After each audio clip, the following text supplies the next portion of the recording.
Our next guest is a longtime NBA veteran, had a really nice career in the NBA, spanned 15 years. Now he does broadcasting for the Chicago Bulls. I covered him when he was with the Nets as a player. Great guy. Rob covered him. Great guy, was a great player. And it's our pleasure to have our man Kendall Gill on the show. What's up, brother? Hey, what's up, guys? How you doing, man? Doing great. How are you? I'm doing great. Just actually laying on the floor in the middle doing my sit-ups.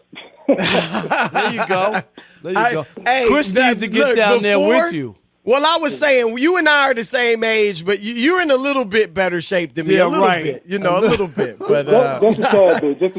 Just a tad bit. Look, before we get to the hoop, man, look, I know you are reminding me of Cassius Clay calling out Sonny Liston.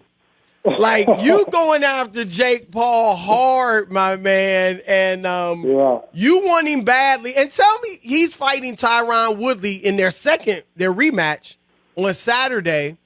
And Darren Williams, the former, Nets player, and Frank Gore, San Francisco 49ers, a running back and one of the top running backs historically in the NFL as far as yards. They're fighting on the undercard.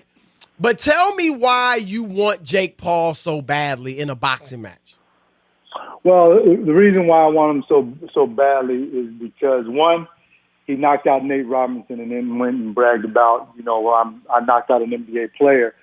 Well, you can brag about that, but you didn't fight the NBA player that has experience in the ring and that has won 4 fights. His fought professionally, has been doing this for 16 years and really knows the sweet science. I actually commentate on boxing as well for Premier Boxing International. I mean, I've done major fights. So, before you brag about beating the guy in the NBA, you got to come face the one that really knows what he's doing.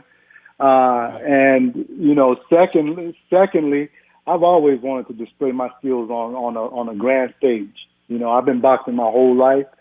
And when I retired from basketball, I decided to go ahead and have 4 pro fights, and that's what I did, and I want to display my skills. And I think, Jake Paul, listen, I give him credit.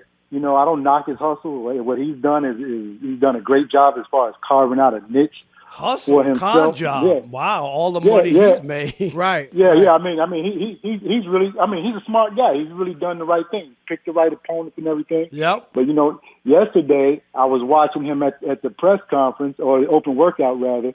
And he said, I'm about to be the next Muhammad Ali. I was like, hold up, wait a minute, man. You're going a little bit too far now with the Ali comparisons. Okay, nobody in this world can compare themselves to the greatest of all time. Right. And, I think that he's just delusional about his place. And, I really want to fight him to take him apart, actually, because I see all the mistakes that he makes. I know that he's front foot heavy, meaning that he's got all of his weight on his front foot, can't get out of the way of a jab. I see how he throws his check hook and he looks the other way. I see how he comes in with his chin up wide open. All these other guys that he's fighting, they don't know that. I know how to put got him. You have studied him, and you would. It sounds like you would love just an opportunity. And the other thing, Kendall, why not? They're giving away all this free money. Why not take some? Rob, they're giving it away. But here's the thing, Rob. Steven Espinoza, the president of Showtime Boxing and Sport, reached out to me October 17th and asked me would I be interested in talking about being on the undercard of the Jake Paul fight. I was like, absolutely. I sent them my promoter's information. They never got back to us because this is what I speculate. They took it back to Jake Paul and his camp, Most Valuable Promotion, and said, okay, we got Kendall Gill, who we can have on the undercard against Frank Gore. They're like, oh, no. That's the guy that's been calling us out for a year and a half. Right. We don't want to fight him.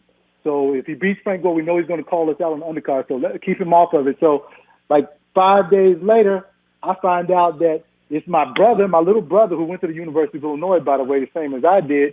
He's on the undercard against Frank Gore. What? Right, Darren. Yes.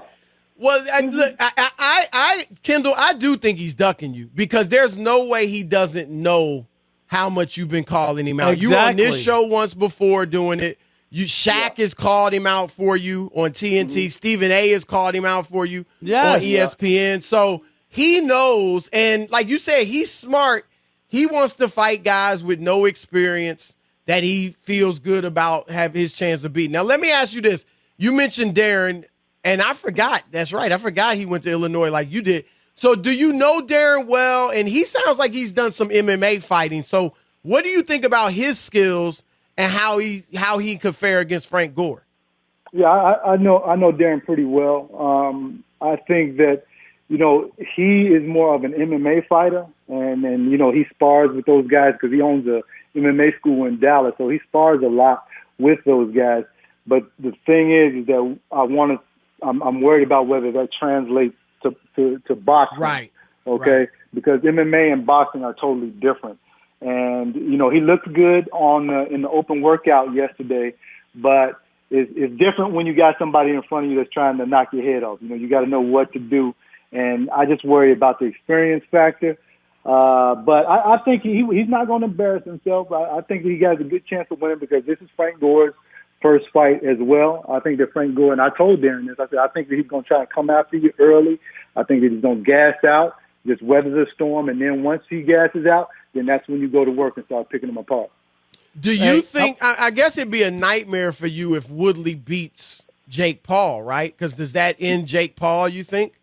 Yes, and listen, I am praying to the God that he beats Tyron Woodley this time. And the good thing about Tyron Woodley is he doesn't throw punches. Had he thrown punches in the first fight, he would have knocked him out.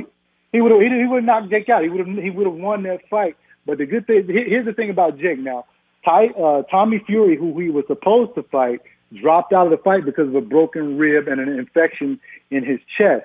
Now, they knew that I was training. They could have called me, and I would have gladly stepped in for Tommy Fury. But they chose to go back to the guy who they beat 4 months ago, who they knew was in the gym training. But it's one thing to be in the gym training, and there's one thing to be training for a fight. So they know Tyron Woodley probably is going to gas out in the third or fourth round. I mean, this is what I'm saying. This guy ain't dumb. He's smart, man. Right. I hear you, man. I hear you. Look, we obviously didn't get to any basketball, but this was exciting. We will get you on again. I know we don't have time to go into it, but I know you high on the Bulls. Even though they're 5-5 in the last 10, though, we'll talk about the Bulls next time. Oh, you call? Oh, go ahead. You got a prediction? Hey, listen, I'm calling it now. We're in the Eastern Conference Finals. All right, and you think they're better than Brooklyn, right? Wow. We just went. Hey, look, we just went to your city, Chris, and beat both of your teams. Well, the Knicks ain't nothing, but Brooklyn, that was impressive. I'll give you that. Hey, all right, brother. We'll talk soon. Okay, cool. We got too much firepower and too much defense, baby. All right, we gonna get you on to talk about that. But happy holidays, man. Yes, Merry Christmas. And we definitely gonna keep pushing you to get Jake Paul. Please do, man. Thanks a lot. I appreciate it.